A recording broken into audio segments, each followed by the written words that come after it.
Hello dear friends, आपका welcome करता हूं आपके अपने यूट्यूब चैनल स्टडी विद विनिंदर डुल में। बहुत सारे बच्चों को दिक्कत आती है पैरामीटर और एरिया के बारे में जब भी क्वेश्चंस आते हैं। तो आइए देखते हैं। तो बच्चों पहले पैरामीटर को समझते हैं कि पैरामीटर होता क्या है। जैसे हमारे पास ये एक स्क्वायर है, जब हम चारों ओर की साइड्स को जोड़ देते हैं तभी हमारे पास पैरामीटर बनता है। आपको पैरामीटर का फॉर्मूला पता होगा कि पैरामीटर ऑफ स्क्वायर क्या होता है हमारे पास, 4 मल्टीप्लाई साइड होता है। यह हमारे पास पेरीमीटर का फॉर्मूला बन गया।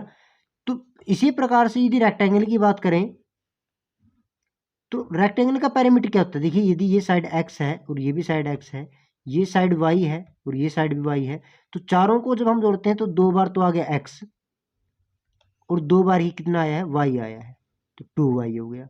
अब 2 को कॉमन ले लेते हैं तो x plus y, 2 into x plus y. यदि हम इसको l मान लेते हैं और इसको b मान लेते हैं तो इसका फॉर्मूला बन गया 2 इंटू एल प्लस बी। तो जो भी आप चाहते हैं वैसे ही आप फॉर्मूला बना सकते हैं। एक्स वाई में चाहते हैं एक्स वाई में, और एल और बी में चाहते हैं तो एल और बी में आपका फॉर्मूला बन जाता है। तो ये हमारे पास बात हुई पैरामीटर की कि पैरामीटर होता क्या है।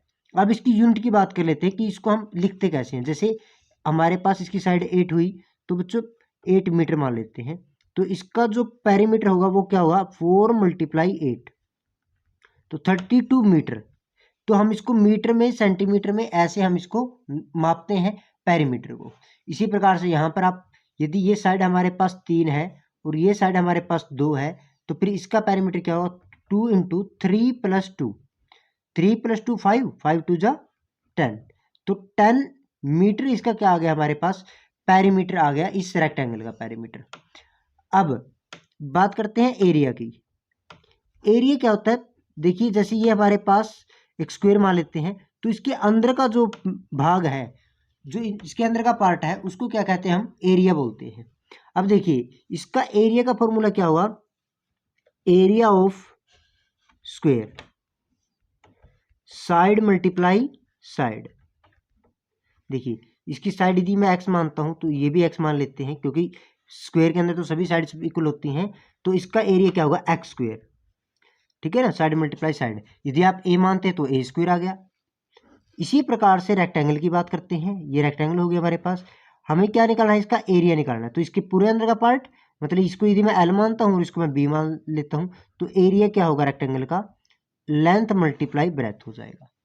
तो एरिया को हम नापते कैसे हैं, एरिया को हम जैसे साइड मल्टीप्लाई साइड किया तो हमने दो बार इसकी मल्टीप्लाई की, तो इसकी जो यूनिट हो जाती है वो जैसे, तो इसकी जो यूनिट होगी एक्स मल्टीप्लाई एक्स, तो स्क्वायर यूनिट में इसको मापा जाता है। जैसे इसकी साइड क्या है, 4 मीटर मान लेते हैं, ये साइड हम इसकी 4 मीटर मान लेते हैं, तो इसका एरिया क्या होगा, 4 मल्टीप्लाई 4 इक्वल टू 16 वर्ग मीटर। यूनिट को ध्यान से देखिए, मैंने यहाँ पर क्या लिखा है, वर्ग मीटर। इसी प्रकार से यहाँ पे यदि इसकी लेंथ हम 3 मान लेते हैं और ब्रेथ को हम 2 मान लेते हैं, तो एरिया क्या होगा रेक्टेंगल का, लेंथ मल्टीप्लाई ब्रेथ, तो 3 मल्टीप्लाई 2, इसको हम मीटर में मान लेते हैं तो ये मीटर, तो फिर इसका 3 मल्टीप्लाई 2 स्क्वायर मीटर आ जाएगा, तो 6 वर्ग मीटर जो है इसका एरिया आ जाता है। अब इस कॉन्सेप्ट को कुछ समझ के द्वारा और आसानी से हम समझ पाएंगे। देखिए जैसे how many plants will be planted at a distance of 10 metre around a square field whose one side measure 100 metre. देखिए बच्चों, जब आप इस सम को ध्यान से पढ़ोगे तो हमारे पास देखिए क्या दिया गया है, एक स्क्वायर दिया गया है, मान लेते हैं स्क्वायर है हमारे पास। हमें क्या है, 10 मीटर के अराउंड पे इसके है ना प्लांट को लगाना है, जैसे 10 मीटर के डिस्टेंस पे ऐसे, ठीक है। और क्या कहता है, हुज वन साइड, तो साइड ऑफ द स्क्वायर क्या है, 100 मीटर है हमारे पास। तो इसका मतलब हमें पता है कि एक साइड ही दी गई है। तो बच्चों इसको जब चारों ओर को लगाना है ना, तो ये क्या बन गया हमारे पास, पेरीमीटर बन गया, क्योंकि चारों ओर को पेड़ लगाना है तो क्या बन गया, पेरीमीटर। तो हमारे पास पेरीमीटर ऑफ द स्क्वायर, तो 4 मल्टीप्लाई साइड होता है, तो क्या हो गया 4 मल्टीप्लाई 100, तो हमारे पास क्या आ गया 400 मीटर। देखिए हमने यूनिट देखिए क्या लगाई थी उनकी, तो यूनिट हमने लगाई थी मीटर में, तो फिर हमारे पास पेरीमीटर कितना आ गया 400। Plants will be planted, plants will be planted.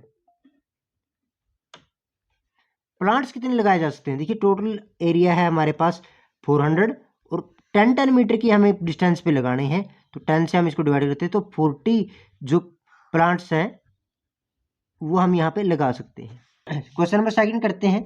The area of the square is 900 square metre. Area कितना दिया गया है? एरिया ऑफ द स्क्वायर 900 वर्ग मीटर दिया गया हमें। फाइंड इट्स पैरामीटर, हमें इसका पैरामीटर निकालना है। तो बच्चों आपको देखिए पहले इसकी साइड को निकालना पड़ेगा, क्योंकि देखिए हमारे पास यहाँ पर क्या है 900 वर्ग मीटर एरिया दिया गया है।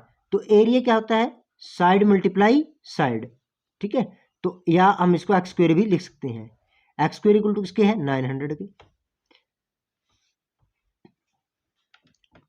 अब जब हमें एरिया दिया गया तो हम एरिया का ही फॉर्मूला लगाते हैं। तो एक्स स्क्वायर इक्वल टू किसके हुआ? 900 के। तो एक्स की वैल्यू क्या होगी?